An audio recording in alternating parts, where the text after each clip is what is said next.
minutes from downtown to get to an iconic building on the shores of Lake Michigan. That's why I push it so hard. And we should all get together and just make sure that Mr. and Mrs. Obama give it all the consideration in the world. That's what I think. Is there another sign? No. She's throwing me up. Oh, there's the view. Now it's a little bit magnified, okay? Just a little bit magnified. But I did tell you I'm Irish. I did tell you I like to sell. But it is the view. I mean, we call it Inspiration Point. In fact, I want to tell you another thing. You know this thing about George Lucas's museum and stuff? Oh. If you all could begin to fill out your cards on your chairs. We left cards if you have questions, and then we will be having TJ. TJ, where are you? TJ's in the green shirt here with the camera around his neck. Get your cards to TJ so we can answer your questions in a manner that gives everybody time. You'll get a charge out of this. They held a little hearing about 10 or 12 days ago downtown to get some public input on whether or not the Lucas Museum and Cultural Center would be welcome in Chicago. Star Wars? What about Star Wars? Star Wars. Star Wars. Yeah, Star Wars. You know, you don't have to tell these people about Star Wars. So anyway, it was really interesting to us. We wrote a letter to be read into the record, but you know that 60% or more of the people that stood up and made their opinion known, 60% or more said, you ought to put it on Lakeside. Now, could you imagine if you got Lucas's museum down here? It's a long shot, I agree. But some other idea will come along soon. But if you had Lucas's Cultural Center and Museum and you had the Presidential Library here, what it would mean for all of you and all of your children forever. So fill out a little, what are we getting them to do first?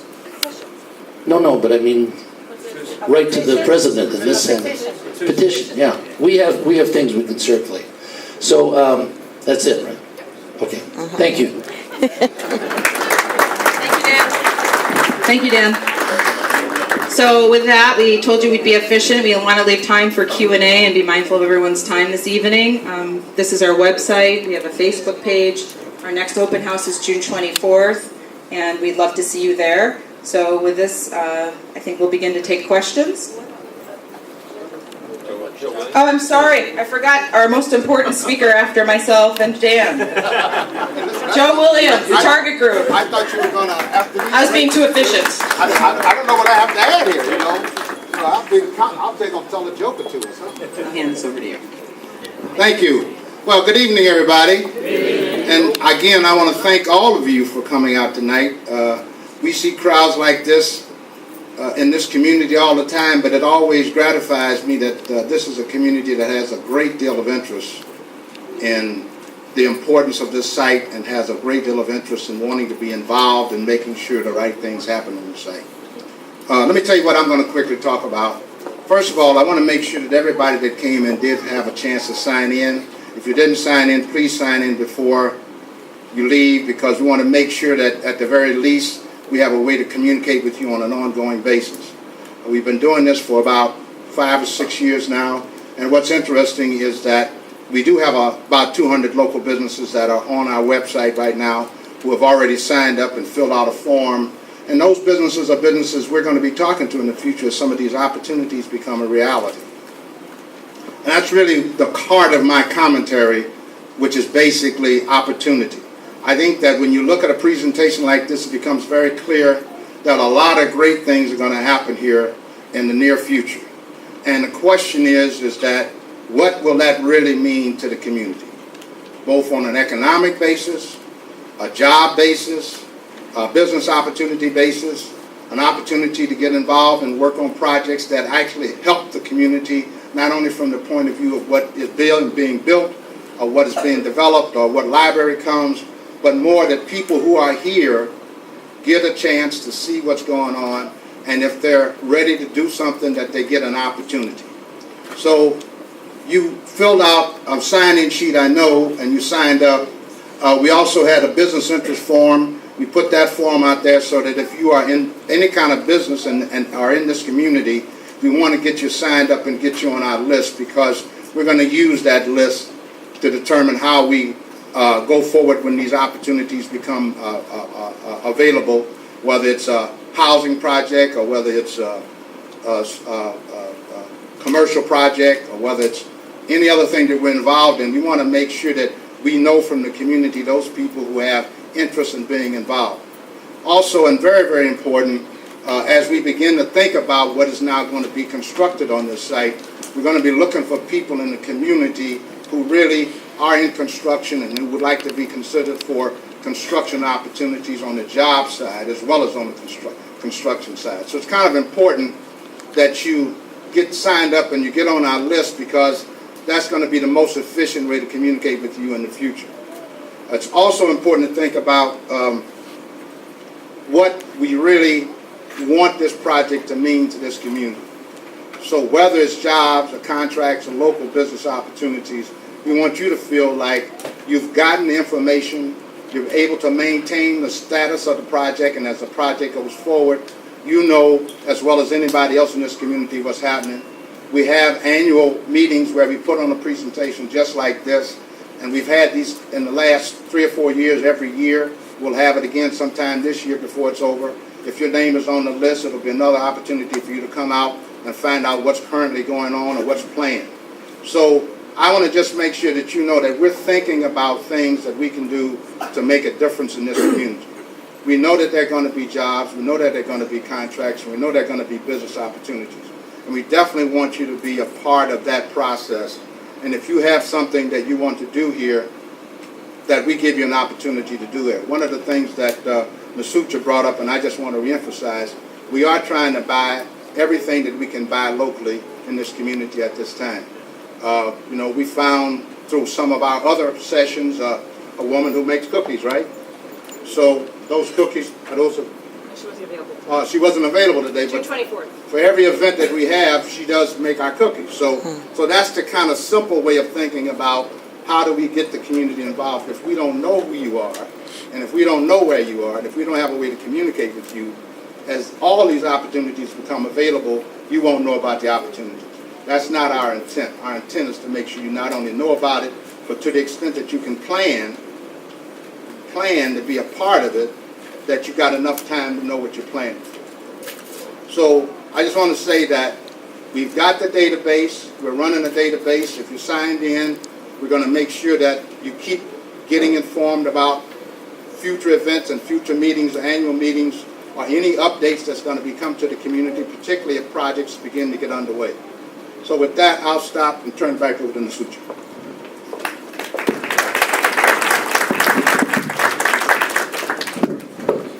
Thank you, Joe. TJ, do we have questions? Thank you, ladies, for signing us in tonight. Taria, Shavion, Bo, Nicole, Angela. Thank you, ladies. Great job. Wow. Okay. So I'm going to read through these, and we'll try to answer them as best we can. Raul Cantu. What is the plan to include an urban new grocery store?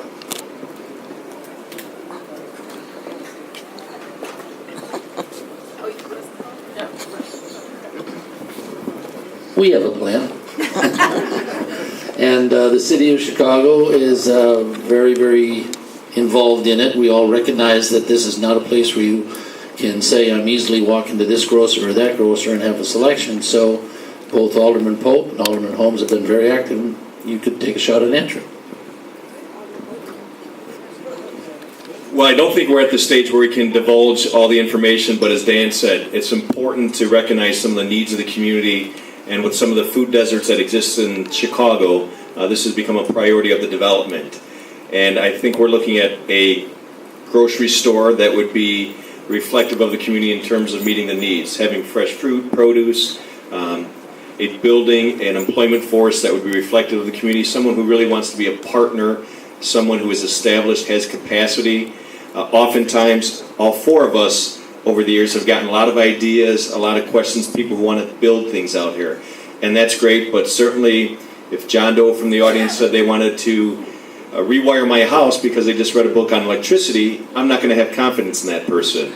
So we certainly want a project that's going to be successful, and the group is entertaining a very, very serious commitment, pledge to build a grocery store that everyone would be comfortable with in terms of variety of products, a significant hiring plan that meets the demands of the community, hiring locally, building with union representation, and someone who has capacity and a history of success. So Dan, I didn't want to divulge too much, but I think that's on target. That's on target. Alderman, you want to say something? Yeah, okay, very, very, very quickly. Hold us to this, because I think we can deliver. I think in the next 4 weeks to 6 weeks, we may be able to make an announcement. Now remember, if we make an announcement, by the time we put in the infrastructure in the land, which has to go in first, by the time you make sure the access and egress in and out is proper, and build and open, it's still a couple of years off, a couple and a half. But it's not much more than that. So I'm really working with the aldermen hand in hand. You don't do these things alone. They're really pitching in with us. And we're hoping, very, very hopeful that we can move it soon. Arnold Bradford, what affordable housing is planned for seniors and low-income working residents at Lakeside? Well, we definitely have a plan for affordable housing, mixed income housing. We know that we have to think about all different housing types. Definitely we're thinking about starting with some rental housing, maybe 400 or 500 units. It would not be sprawled out single family homes. You've seen kind of the forward thinking project. It's very urban. It's future, it's thinking forward. So we definitely would have mixed income housing and affordable housing at Lakeside, yes. Amalia Nina Gomez, what is the plan to establish a community benefits agreement input from the community? Amalia, why don't you answer that? Amalia's been chasing us, as have many people, for quite some time. The concern, whether it's Amalia's or everybody's, is that we don't just start building and then forget about you. And Amalia and many of her friends and associates are doing their best to put together a group. Right now, to tell you the truth, I don't know, and Amalia will not be offended, I don't know who the right people are at the right time, the right place, because even tonight, I'm sure there's people just learning about the project. But we're not afraid of community benefits groups. We encourage it, but community benefit agreement. But we're going to do it a little more deliberately than doing it before we all know exactly what path we're on with the first development. And I'd just like to add, I think that we've been sitting down together, Alderman Poe, myself, and with Masucha, to really look at making this more of a something that's solid, as Dan just mentioned. And so we are in the process of developing like an advisory committee, but it's going to be something that's set in stone. There are going to be bylaws. There's going to be process and procedure. And while we're trying to develop this list of folk to be on this advisory committee, I just want to say that a part of that, while there will be one large advisory committee, there will be opportunities for other people to get involved in the process and be a part of the planning process, because we'll have subcommittees, so folks will be able to still be involved in that process. And I think, as the Alderman said, this would be a formal group. It wouldn't be an ad hoc group. There'd be a formal LLC set up, so it would be a legitimate organization recognized in the state of Illinois. And to give you more information, it would consist of groups, working groups that would address some of the issues that have already been brought up. Economic development, housing, transportation, recreation. So we'd have education, and there's a whole list, not surprising, because this is such a large site. We need the input of people who can add value to that. And I'm certain, looking around the room, that several of you here today will be part of that group, or at least offered to be part of it. Francis, as a homeowner in the area, how will this development affect the value of my home? Well, I mean, without a doubt, my absolute 100% pledge would be that your value is going to go up. Now, I think the follow-up question is, well, what about my taxes and so on and so forth? And there are ways to somewhat protect yourself, but I don't run the tax man. In fact, he picks on me every once in a while too, as you know. But your values will go up. This should be a wonderful. I think the road has already made your values go up. So Alderman. I mean, I agree. I think anytime you start to invest in an area. And obviously, again, I think, most of you have heard this all the time, but there is no place else in the world where you're in an urban area that is as old as Chicago, where you have 600 acres of undeveloped property that sits on a waterfront. There's no place like that in America, for sure. So it's a great opportunity, and anything that comes there is going to definitely be a benefit to us locally, but to Chicago as a city, and then as a region also. And I think there's legitimate concern. Everyone wants to see their property value go up and not necessarily their taxes. I mean, that's the reality of it, though. But we want to make sure people are taking advantage of the existing programs out there that can minimize your taxes, and we'd like to work with the Cook County assessor who determines your taxes to see if there's some districts or opportunities to minimize the impact on your taxes going up. But certainly half the people I talk to say, I want my property values to go up. Others have said, I don't want to see any change because I want my property taxes to remain the same, if not go lower. Certainly in the neighborhood adjacent, in the Bush, for example, there's been disinvestment. We want to see the values go up. We want to see people take interest in developing homes and vacant lots and have it a better community altogether. And that will be the effect. There will be an increase in the value of the properties. So I'll read this one from Alan Lindrup. Other than Lakeshore Drive, what has changed on site or in the plans in the last year? Or last year, yeah. Well, Lakeshore Drive is the most visible, the only visible thing you can see. Lakeshore Drive, and of course the park, the little park and the sculpture, and the landscaping and so on and so forth, which in and of themselves is no small measure.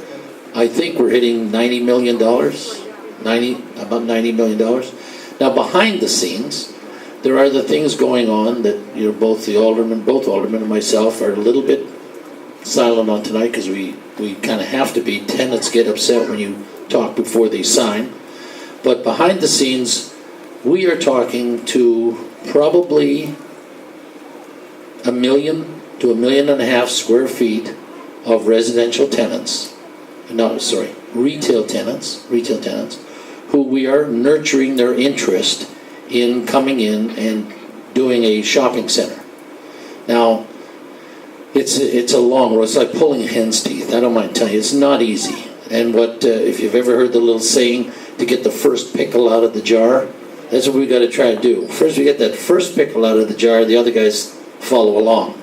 And so, relating what we just said earlier, we've done plans, we have layouts and so on for shopping centers.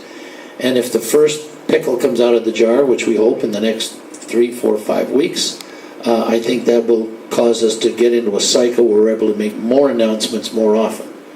Housing-wise, we have brought a number of housing developers down here. They all have been told that they have a 20% requirement on affordable housing. And just so you can rest easy, let's just say someone's doing 300 units. 20% of 300 is 60. But they won't do 300 the first, they'll phase the 300.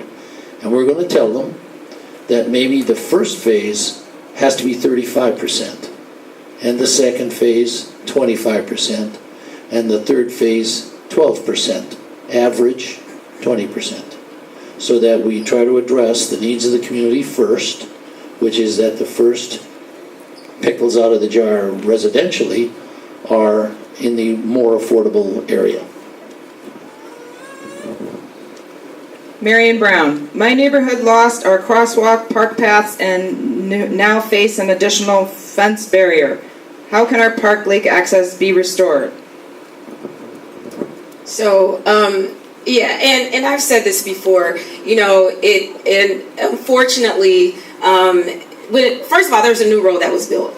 And in urban areas, again, you do not see that happening. We almost have 2 miles of new road that goes in, and again, in urban areas, that doesn't happen.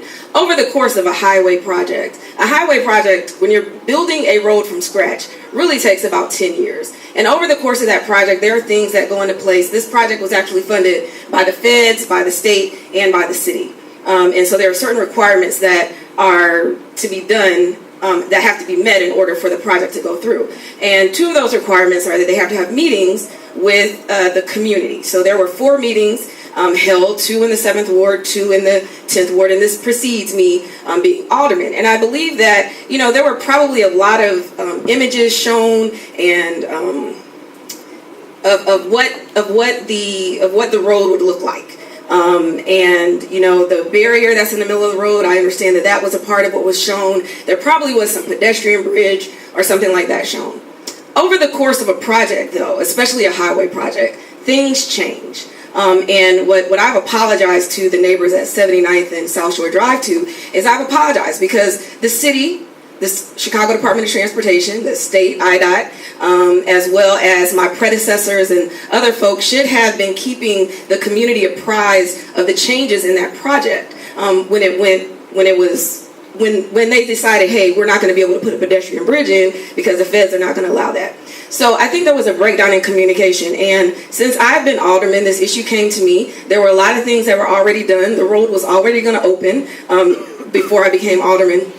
And so what I've done is I've tried to bring those neighbors in. I brought the developers in. I brought CDOT in. I brought IDOT in to try to make some concessions. And that's a part of the process. There has to be some compromise. And so we've been able to compromise and make some things happen. And unfortunately, this project was, again, already planned.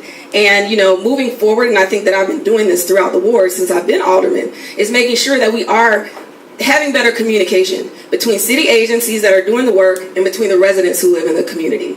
And so moving forward, that is going to continue to happen.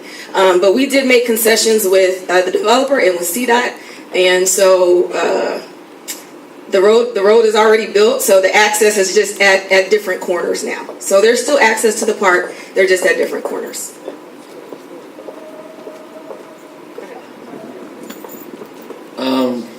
So Father Wolf is getting back at me now. Father Wolf Whirling says, how important is it for neighborhoods to develop first or alongside Lakeside for investors to start building at Lakeside? I will tell you, this is 2 years ago, I had Target down here. And Target is standing, and I'm going to pretend now, standing looking out at the lake. Who doesn't? And then they look and say, well, why would I put a store here? There's nobody here. I said, turn around. This is a very densely populated area. This is an area that needs Target. Target's at that moment in time was not wise enough to know it. But Target now, instead of me taking them on a 4-wheel drive where there was no road, I took them, I did tell you, I took them down here, and they look around and said, man, this is really nice. This is really a nice place. Don't get this thing going without talking to me again. So the neighborhood, Father, is developed. The neighborhood has a community. The neighborhood has a sense of itself. The neighborhood is ready to take the next step. I'm not going to be the guy that develops the neighborhoods. The neighborhood is going to develop itself because it has great roots, it has great history, and that was very evident the day that we cut the ribbon when so many people were so proud of the fact that a lot of the visitors that came down here, my grandpa worked here, my dad worked here, I worked here as a kid. When we get the development underway, I think this neighborhood will speak for itself, and it will in fact be developing right along, not developing beside us, improving alongside us. Joe, I think you have a question or two over there. Let's try to keep it a little bit brief because we're running late.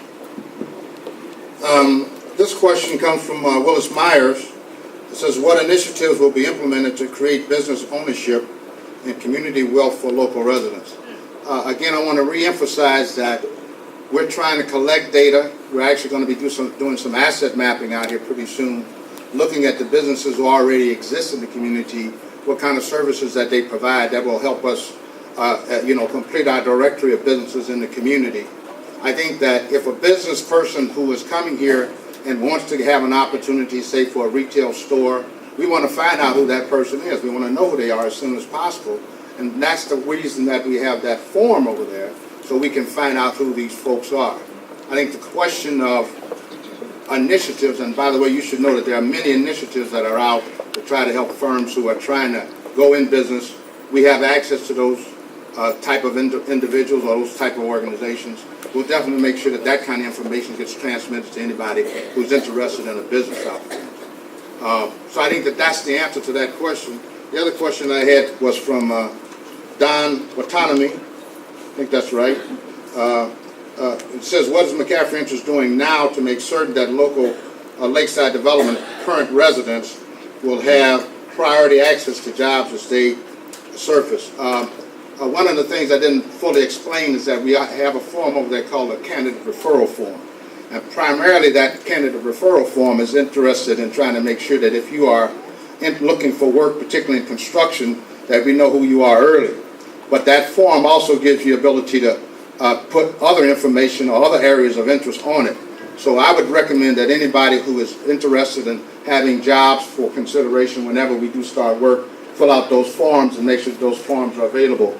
You can also find the forms on the website. So there's a number of different ways to get this information to us, but we need that information because we will be calling folks as we begin to start these projects to make sure that if there are jobs going to be available, that they get first crack at it. And I do want to say that both aldermen have been very clear that to the extent that there are going to be jobs and contract opportunities, this community, these two wards come first. So we have got that loud and clear, and we've created a map to substantiate that. So I think we have great leadership to make sure that we get as many of these jobs in the community and they